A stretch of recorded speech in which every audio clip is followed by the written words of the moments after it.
Kita ke sorotan lain, saudara. Polisi mengidentifikasi seluruh jenazah korban kebakaran gedung Teradron di Kemayoran, Jakarta Pusat. Ke-22 jenazah sudah diserahkan ke keluarga untuk dimakamkan.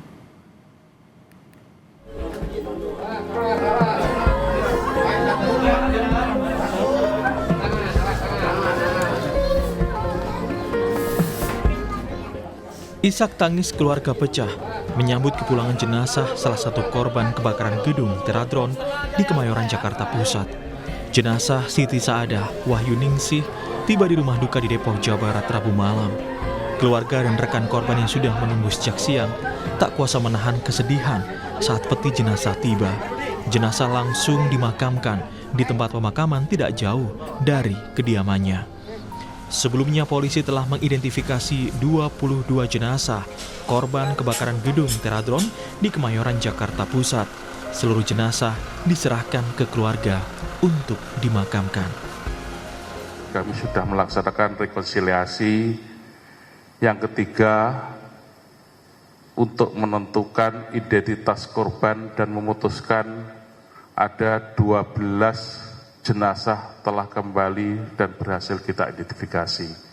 Di tahap 1 kemarin malam ada 3, tahap 2 tadi pagi ada 7, dan untuk sore ini ada 12, totalnya 22.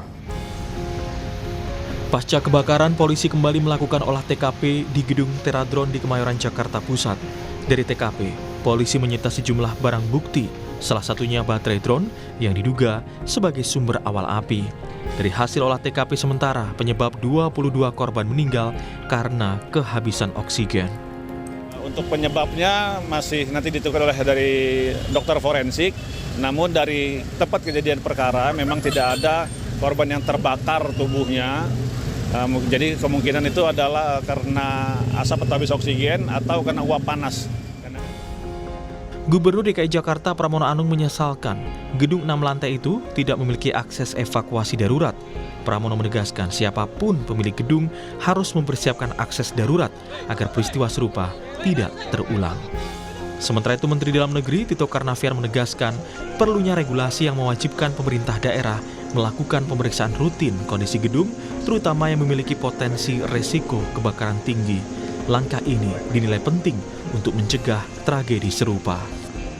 Kami mengharapkan bagi siapapun yang mempunyai usaha yang seperti ini, hal yang berkaitan dengan keselamatan menjadi hal yang penting. Ini menunjukkan lantai 6 tetapi tidak dipersiapkan untuk evakuasi dan sebagainya. Logika saya tadi ya berpikir bahwa setiap pembuatan bangunan juga harus ada pengujian tentang pencegahan kebakaran atau mitigasi atas kebakaran. Kalau misalnya lalai, ada nggak teknis yang dilalui, aturan yang dilanggar, aturan prosedur untuk kelayakan gedung misalnya. Gedung Teradron di Kemayoran, Jakarta Pusat terbakar pada Selasa 9 Desember dan menewaskan 22 pegawai. Gedung milik PT Teradron Indonesia ini merupakan kantor cabang dan memiliki kantor pusat di Bandung. Dari laman resmi perusahaan, PT Teradron Indonesia kini dipimpin oleh Michael W. Siagian sebagai CEO.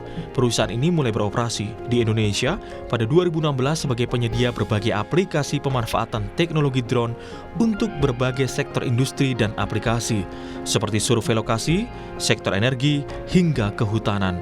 Sejumlah BUMN dan perusahaan multinasional seperti PLN, Antam, Pertamina, Total, dan Chevron merupakan nama-nama mitra yang telah memanfaatkan layanan PT Teradron Indonesia. Polisi telah memeriksa 8 saksi, yakni pegawai Teradron dan warga di sekitar gedung untuk menyelidiki unsur pidana dalam kasus kebakaran gedung Teradron. Tim Liputan, Kompas TV.